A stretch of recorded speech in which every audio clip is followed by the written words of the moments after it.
పహల్గామ్ ఉగ్రదాడి తర్వాత భారత్ పాక్ మధ్య కీలక పరిణామం చోటు చేసుకుంది. ఉగ్రదాడికి భారత్ ప్రతీకార చర్యలు చేపట్టింది. మంగళవారం అర్ధరాత్రి 1:44 ఆపరేషన్ సింధూర్ పేరుతో పాకిస్తాన్లోని ఉగ్ర స్థావరాలపై భారత సైన్యం మెరుపు దాడులు చేపట్టింది. భారత ఆర్మీ, ఎయిర్ ఫోర్స్, నేవీ బలగాలు సంయుక్తంగా ఈ దాడిని నిర్వహించాయి. మిసైళ్లతో లక్ష్యాలపై విరుచుకుపడ్డాయి.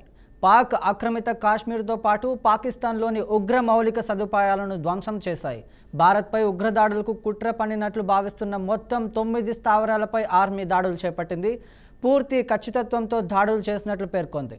ఉద్రిక్త పరిస్థితులను తావులేకుండా పాక్ సైనిక సదుపాయాలపై ఎక్కడా దాడులు చేపట్టలేదని భారత ప్రభుత్వం పేర్కొంది. రైట్, దీనిపై మరింత సమాచారం అవుట్పుట్ ఎడిటర్ వెంకట్ అందిస్తారు. వెంకట్, చెప్పండి.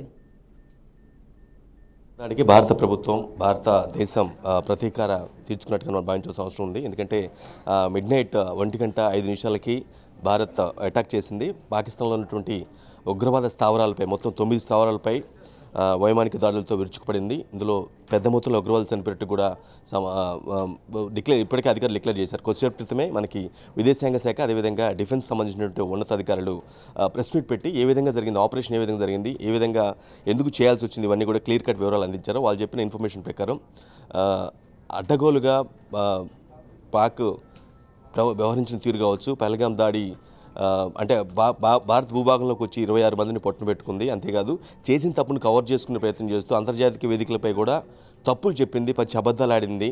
సో దీనికి క్షమించే పరిస్థితి ఎట్టి పరిస్థితులు ఉండదు. ఈవెన్ అటువంటి అంటే చేసిన తప్పును తప్పించుకునే క్రమంలో ప్రపంచ దేశాల ముందు కూడా దొరికిపోయింది అని విషయం చెప్తూనే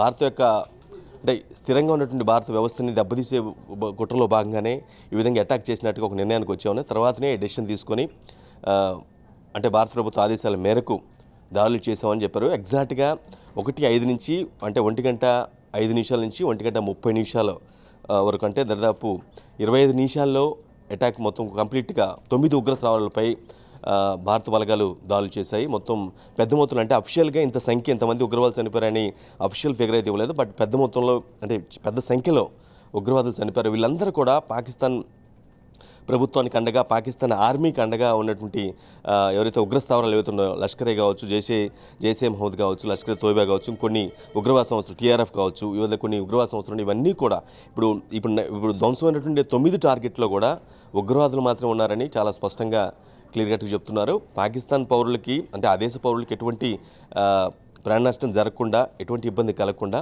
కేవలం ఉగ్రవాదుల టార్గెట్గానే తాము అటాక్ చేశామని సక్సెస్ఫుల్గా మొత్తం 9 ప్రాంతాల్లో ఉన్న 9 స్థానాలని విజయవంతంగా ఫినిష్ చేశామని విదేశాంగ శాఖ, అదేవిధంగా డిఫెన్స్ వెల్లడి చేశారు. సో ఒకసారి మనం ఎక్కడెక్కడ చేశారు, నిజానికి ఒక ప్రొజెక్టర్ వేసి ఎక్కడెక్కడ దాడులు జరిపారు, ఆ ప్రాంతాలు ఎంత దూరంలో ఉన్నాయి, సరిహద్దుకి ఎంత దూరంలో ఉన్నాయనే విషయం కూడా చాలా క్లియర్ కట్గా భారతీయ మహిళా అధికారులు అంటే నేవీ, అదేవిధంగా డిఫెన్స్ సంబంధించిన మహిళా అధికారులు కూడా క్లియర్ కట్గా ప్రాజెక్టులో అంటే ప్రపంచ దేశాలు తెలిసేలాగా క్లియర్ కట్గా వివరించడం జరిగింది.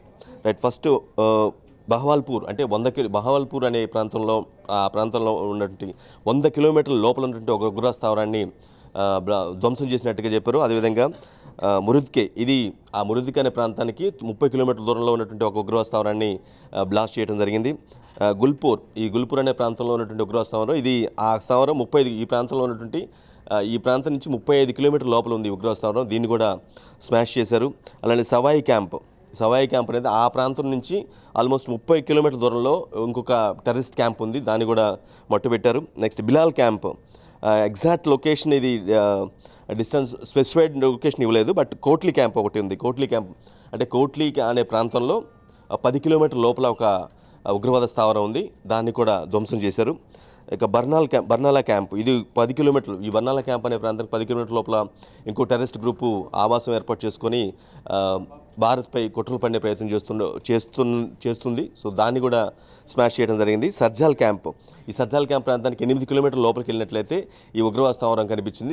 వీటన్నిటిని కూడా డ్రోన్స్ ద్వారా కావచ్చు, శాటిలైట్ వ్యవస్థ ద్వారా కావచ్చు, వీటన్నిటిని కూడా ఫైండ్ అవుట్ చేసి ఎగ్జాక్ట్ ప్రిసైజ్గా బ్లాస్ట్ చేయటం కానీ అంటే దాడి చేయటం కానీ జరిగేది. సో అల్టిమేట్గా అక్కడ మొత్తం రబ్బులు మొత్తం అక్కడ ఉన్నటువంటి అదే ఇల్లు కావచ్చు, లేదంటే బిల్డింగ్ కావచ్చు, వాళ్ళు ఎక్కడైతే తలదాచుకున్నారో అది మొత్తం కూడా నేలమట్టం చేశారు.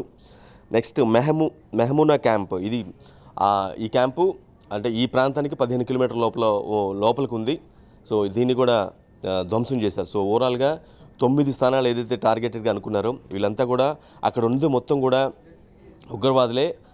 భారత్పై అక్కసు వెలగొట్టుకొని ఎప్పటికప్పుడు పాకిస్తాన్ ప్రభుత్వం కావచ్చు, పాక్ ఆర్మీ, పాక్ రేంజర్స్ యొక్క సహాయ సహకారాలతో ఇన్స్టిగేటెడ్గా భారత భూభాగంలోకి ఎంటర్ అవ్వటం, లేదంటే పాక్ ఆర్మీ పోస్టులు, భారత ఆర్మీ పోస్టులపై ఎప్పటికో అది కుప్వారా కావచ్చు, పూంచ్ కావచ్చు, నౌషేరా కావచ్చు, అఖ్నూర్ కావచ్చు, ఈ గ్రూప్ ఆర్మీ పోస్టులు ఏవైతే ఉన్నాయో వీటి మీద ఎప్పటికప్పుడు దాడికి పాల్పడుతున్న పరిస్థితి ఈ స్థావరాలు. సో క్రాస్ బోర్డర్ టెర్రరిజం అనేది ఉండకూడదు. ఎందుకంటే భారత్ పాక్ మధ్య ఉన్నటువంటి ఉద్రిక్త పరిస్థితులు ఇప్పటి నుంచి దశాబ్దాలకు కొనసాగుతున్నాయి. ఇక్కడ మెయిన్ ఇష్యూ కూడా క్రాస్ బోర్డర్ అంటే సీమాంతర ఉగ్రవాదం అని అంటారు. అంటే ఆ సరిహద్దుల్లో ఉండి ఎప్పటికప్పుడు ఇన్స్టిగేట్ చేసేలాగా కాల్పులు చేయటం, లేదంటే సివిలియన్స్ చంపటం ఇది కొనసాగుతుంటుంది. దీన్ని ఆపేయాలి, స్టాప్ చేయాలని గతంలో అగ్రిమెంట్లు జరిగే ఒప్పందాలు జరిగాయి. కానీ వాటిని ఎప్పటికప్పుడు ఉల్లంఘిస్తూ పాకిస్తాన్ ఆ నరమేధాన్ని కొనసాగిస్తూనే వచ్చింది. పాక్ రేంజర్స్ కావచ్చు, లేదంటే పాక్ ఆర్మీ ప్రభుత్వ ఆదేశాలతో, పాక్ ప్రభుత్వ ఇన్స్టిగేటెడ్ ఆదేశాలతో ఆ ఉగ్రవాదులు కావచ్చు వీళ్ళంతా కూడా కంప్లీట్గా సీమాంతర ఉగ్రవాదాన్ని రెచ్చగొట్టు. అంటే సీమాంతర ఉగ్రవాదం వల్ల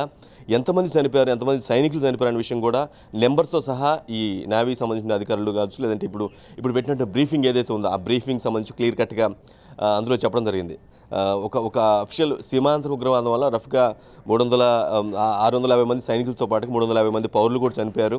ఇక చాలామంది గాయాలు పాలారు, సివియర్ గాయాలు పాలారని కూడా చెప్తున్న పరిస్థితి. అంటే విత్ నెంబర్స్ మీడియా ఏదైతే డిఫెన్స్ నేవీ అధికారులు చాలా స్పష్టంగా చెప్పడం జరిగింది. సో క్రాస్ బోర్డర్ టెర్రరిజాన్ని ఎప్పటికప్పుడు అణచివేయాలి, ఎప్పటికప్పుడు తొలగించాలి. మీరు ఈ పద్ధతులు, ఈ విషయాలు, ఇటువంటి పనులు మార్చుకోవాలని పదే భారత్ అంతర్జాతీయ వేదికలో చెప్తుంది. అట్ ది సేమ్ టైం కొన్ని మీటింగ్లలో కూడా క్లియర్ కట్గా పాకిస్తాన్కి డైరెక్ట్గా నేరుగా చెప్తున్న పరిస్థితి. కానీ దాన్ని ఎప్పటికప్పుడు విస్మరిస్తూ దాడులకు పాల్పడుతూనే ఉంది. సో అందులో భాగంగానే మరోసారి మనం ఏప్రిల్ 22 జరిగినటువంటి పెహల్గాం ఉగ్రదాడి కూడా క్రాస్ బోర్డర్ టెర్రరిజంలో భాగంగానే మనం భావించాల్సిన అవసరం ఉంటుంది. సో దానికి గట్టిగా రిటార్ట్ ఇవ్వాలి అని భారత ప్రభుత్వం నిర్ణయించుకుంది. ఆల్మోస్ట్ 10-15 రోజులు చర్చల తర్వాత పక్క వ్యూహంతో ఈ మంగళవారం మిడ్నైట్ 1:05 మొదలుపెట్టారు. 25 నిమిషాల పాటు నిరంతరంగా కొనసాగించారు. పాక్ పౌరులకి ఎటువంటి కాకుండా, అంటే ఆ దేశ పౌరులకి అంటే వారి ప్రాణాలు పోకూడదని కేవలం ఎక్కడైతే టార్గెటెడ్గా ఉగ్రవాదులు ఉన్నారో వారిని మాత్రమే టార్గెట్ చేసుకొని మొత్తం ధ్వంసం చేశారు, నేలమట్టం చేశారు. సో చాలా పెద్ద సంఖ్యలో ఉగ్రవాదులు చనిపోయారు అనేది అది ఈ ఉగ్రవాదుల్లో ఆల్మోస్ట్ చాలా సంస్థలు ఉన్నాయి. ఆల్మోస్ట్ వాళ్ళకి పాకిస్తాన్ ఇన్స్టిగేటెడ్ టెర్రరిస్ట్ అవుట్ఫిట్స్ చాలా ఉన్నాయి. 5 నుంచి 10 దాకా ఉన్నాయి. వాటిల్లో ఒక 9 మాత్రం 9 అంటే ఈ 9 స్థావరాల్లో కూడా అందరూ అన్ని ఉగ్రవాద సంస్థలు కాదు, మేబీ 4-5 ఉగ్రవాద సంస్థలు కావచ్చు. బట్ 9 ప్లేసుల్లో వాళ్ళు ఆ విధంగా ఆక్యుపై ఉండి అక్కడ ఉండి కనిపించకుండా ఎప్పటికప్పుడు భారత్లో ఏం జరుగుతుందో తెలుసుకొని ఎప్పుడు ఏం చేయాలి, ఎప్పుడు భారత భూభాగంలోకి వెళ్ళాలి, ఎప్పుడు వ్యవస్థని కొంచెం ఒక ఇబ్బందికర పరిస్థితులు భారత్కు తలెత్తేలా చేయాలి అనే దాని మీద వాళ్ళ మోటివ్ ఉంటుంది. ఆ ఉగ్రవాదులు మొత్తం కూడా వీరికి పూర్తి స్థాయిలో పాక్ ఆర్మీతో పాటు పాక్ ప్రభుత్వం రన్ చేస్తున్నటువంటి పాలకుల యొక్క గైడెన్స్ కావచ్చు, లేదంటే ఆదేశాలు కావచ్చు ఉంటాయి. సో వీళ్ళ యొక్క ఆదేశాలతోనే ఇవంతా కూడా ఇంత దారుణంగా ఉగ్రవాదులు ఈ విధంగా కొనసాగుతున్నారు. సో వారికి కౌంటర్గా చాలా వెరీ స్ట్రాంగ్ రిటార్ట్ భారత ప్రభుత్వం, మోదీ నాయకత్వంలో ఉన్నటువంటి భారత ప్రభుత్వం చాలా స్ట్రాంగ్ రిటార్ట్ ఇచ్చింది. దాని ఫలితమే ఇప్పుడు జరిగినటువంటి అర్ధరాత్రి జరిగినటువంటి ఆపరేషన్ సింధూర్ చాలా స్ట్రాంగ్గా ఇది ఒక పెద్ద కోలుకొని దెబ్బ. అంటే ఇంకో విషయం కూడా చెప్పడం జరిగింది. ఇప్పుడు జరిగిన ఈ దాడి తర్వాత ఇక మీదట క్రాస్ బోర్డర్ టెర్రరిజం ఉండే ప్రసక్తి ఉండదు. దానివల్ల చాలామంది పౌరులు, చాలామంది సైనికులు చనిపోతున్నారు. దానికి చెక్ పెట్టడం కోసమే, దీనికి కారణమవుతున్నటువంటి తీవ్రవాదులు ఎవరైతే ఉన్నారో వారందరినీ మట్టుపెట్టడం కోసమే దీన్ని చేపట్టామని చాలా క్లియర్ కట్గా చెప్పారు. ఓవరాల్గా ఒక పెద్ద అసెట్గానే భావించాల్సిన అవసరం ఉంటుంది మనం. Right, thank you Venkat.